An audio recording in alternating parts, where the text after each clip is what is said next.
ইসকনের সন্ন্যাসী চিন্ময় কৃষ্ণ দাসের গ্রেফতারি ও বাংলাদেশের পরিস্থিতি নিয়ে উদ্বেগ প্রকাশ করে ভারত সরকারের তরফ থেকে একেবারে কড়া বার্তা দেওয়া হয়েছে।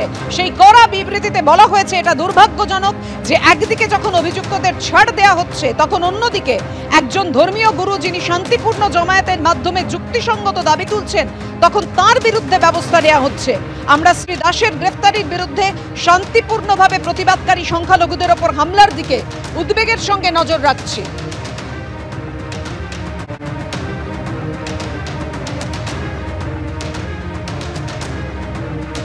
ঘটনায় উদ্বেগ প্রকাশ করে বিবৃতি দিয়েছে ভারত সরকার। বাংলাদেশ সম্মিলিত সনাতন জাগরণ জোটের মুখপাত্র চিন্ময় কৃষ্ণ দাসকে গ্রেফতার ও জামিন নাকচ করার বিষয়টিতে গভীর উদ্বেগের সঙ্গে দেখা হচ্ছে।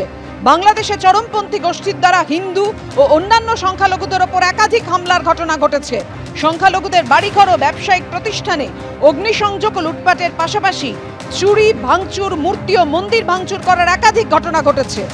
আমরা বাংলাদেশ সরকারের কাছে হিন্দু ও সকল সংখ্যালঘুদের নিরাপত্তা নিশ্চিত করা ও শান্তিপূর্ণ সমাবেশ, মত প্রকাশের স্বাধীনতার অধিকার রক্ষা করার আর্জি জানাচ্ছি।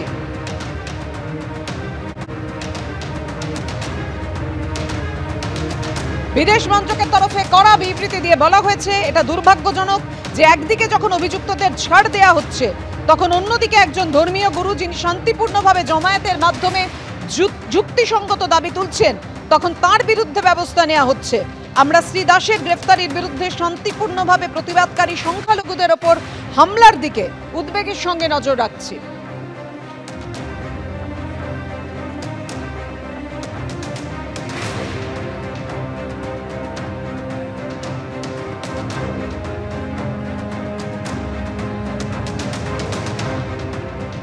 ভারতের এই কড়া বার্তার প্রেক্ষিতে বাংলাদেশ বিদেশ মন্ত্রকের তরফেও যেটা জানানো হয়েছে যে চিন্ময় কৃষ্ণ দাসের গ্রেফতারিকে একটি অংশকে ভুলভাবে দেখানোর চেষ্টা করছে।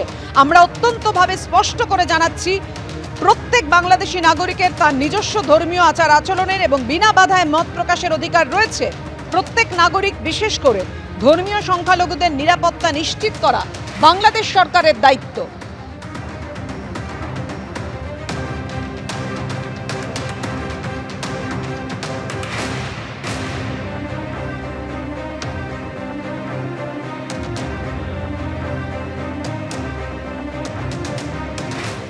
এখানকার কিছু লোক ভাবছে কি যে যারা নেতৃত্ব দিচ্ছে ওদের যদি রিড ভেঙে দেয় তাহলে পুরো আন্দোলনটা বন্ধ হয়ে যাবে।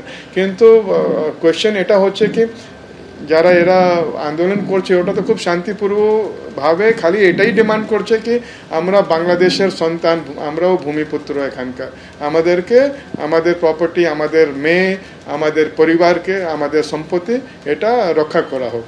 তো একটা ডেমোক্রেসি একটা ডেমোক্রেসিতে, একটা সিভিলাইজ ডেমোক্রেসি ছেড়ে দেন, একটা সোসাইটিতে সিভিলাইজ আর আনসিভিলাইজ কোনো সোসাইটিতে যদি বেসিক প্রোটেকশনের জন্যেও কেউ ওরা পূজা করতে পারে, নিজের ধর্ম পালন করতে পারে, যদি ওটাও ডিমান্ড না করতে পারে, যদি ওটাও রক্ষা করতে না পারে, তো কি এটা ডিমান্ড করা কি ওরা কি কিছু এক্সট্রা জিনিস চেয়ে নিচ্ছে?